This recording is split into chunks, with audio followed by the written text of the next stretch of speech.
Hey, what's up, guys? It's your local neighborhood hope dealer, just sitting in my car, have a little bit of time. I just wanted to share a story. I wanted to share a story about something in my addiction, just so you guys can see how far and what the Lord pulled me out of. You know what I mean? I'm just super thankful that, I'm clean and sober, man. I got my new podcast going, and we're going to shed light, in a dark area, and we're going to continue to save lives. You know what I'm saying? But I want to share a little story about in my addiction, just so we see the power in my testimony, guys. And remember this, man. I used to play professional baseball. I used to go to a stadium in front of fans. I used to sign autographs. I used to live the American dream. You know what I'm saying? And my addiction, because the obsession of the mind is so strong, it took me to the depths of hell. And I want to share a story that happened at the very end of my addiction, which really was the ultimate, was one of the stories that made me really start to think about getting sober, because it wasn't fun anymore, guys. It wasn't getting high and hanging out with your friends and partying. This was now a lifestyle, and I had put myself around the worst type of people. But when I was in jail, right? When I'm in jail, I meet this guy, right? And we're walking the yard, and he's reading the Bible to me. We become pretty close in jail. Well, I never give anybody my info, but he asked me for it. So I gave him my info, my address, my phone number. So not thinking in a million years that this guy would come over to my house. So anyways, I end up hearing somebody yelling my name outside my window, Monty. I'm like, what? I look out the window, and it's my friend. And he had just gotten out of jail, and I have no idea, but he came to my house. You know what I'm saying? He came over to my house. So I live in a trap house, man. There's constant drug use going on. The dealer lives there. So I say, yeah, sure, come on in. We start going in the garage. We talk. He's a nice guy. We talking, he's got problems. He lives out in the Riverside area.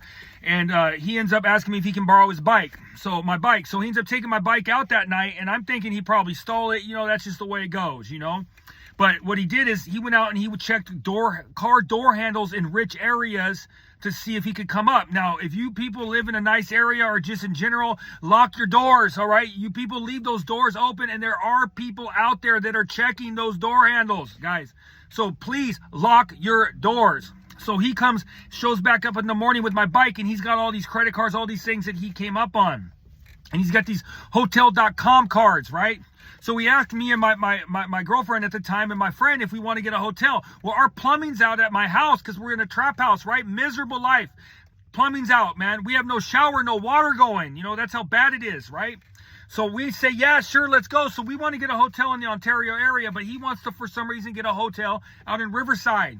So we end up going out to Riverside, and we get into the hotel room, and it's at a Motel 6, right?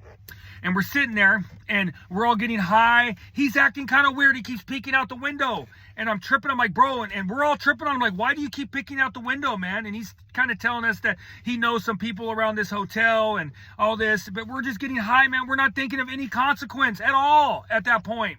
So I end up, I'm sitting on the bed, and now my ex is passed out in the bed. My buddy's like nodding off because they're on heroin. You know what I mean? They're on heroin. That's what you do. You nod off. That's your whole life. That's your whole life. That's what they do. So I'm sitting there, and it's like 2 a.m, and my friend, he goes, hey, man, do you mind if my girl comes over? I haven't seen her. I said, sure, bro, have her come over, man. Not thinking at all of the consequences that could happen. I go into the bathroom, right? I get high. The way that I do it, I inject dope. So I get high. I come out, and I'm sitting there on my bed, and I'm coloring because I had a paint pen addiction. For some reason, I love the paint pen in my addiction. It's crazy. I don't know why. I picked that up, started doing it. So I end up sitting there, and the door rings of the hotel room, right? He gets up and answers it, and there's a little Mexican girl there crying her eyes out, right? And it's pouring down rain, guys. All of a sudden, I look, he jumps back from the door, and these 2 big dudes come flying in with lasers on their guns, and my brain is like, oh my God, like I'm gonna die. Like, I'm gonna die. That's what my brain thought. It was all in slow motion. They had lasers on their guns. I'm like, I'm gonna die. This is happening. I jump up.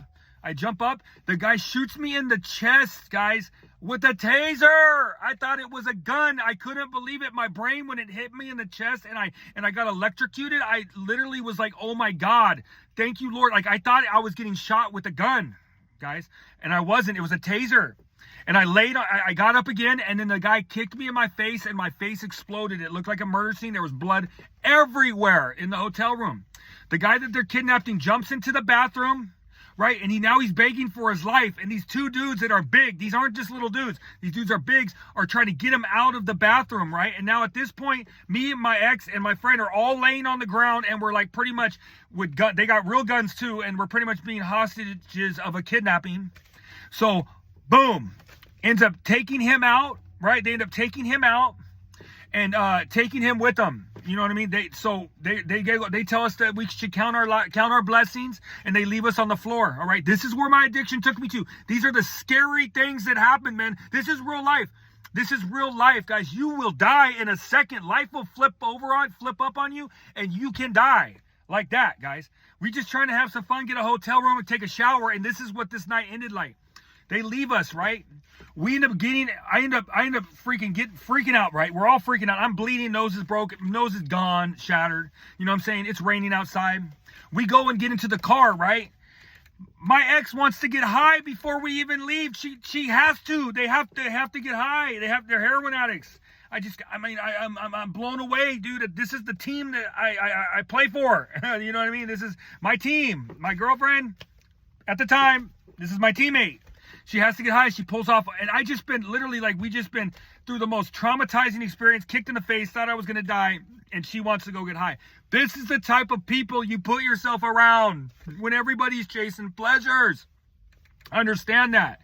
It was a horrible, horrible day. I ended up going to the hospital later on because I bleed so much, dude. I'm like fainting. I'm out of it. I go to the hospital. I tell them a big old lie about a football game, got kneed in the face. I end up getting these things, plugs up my nose, you know, and then I'm laying there in the doctor's office, and I can't even get up off the bed because of my energy level, the blood loss and all that. The doctor comes over and she's trying to put an IV in my arm. She can't find a vein because I'm an absolute drug abuse. I'm a drug user, IV, intravenous drug user. And then when I finally get enough strength to get up and get out of there, the first thing I do is go right to the needle, guys. That's the sickness and the obsession that we suffer from. And it's miserable, guys.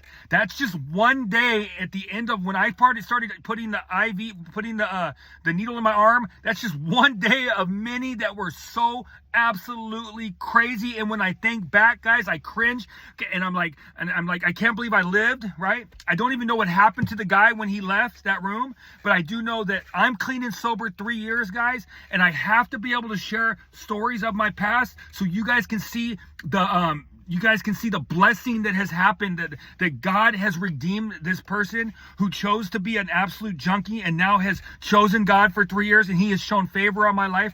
And these are the stories where I'm so thankful with gratitude that the Lord saved me, guys.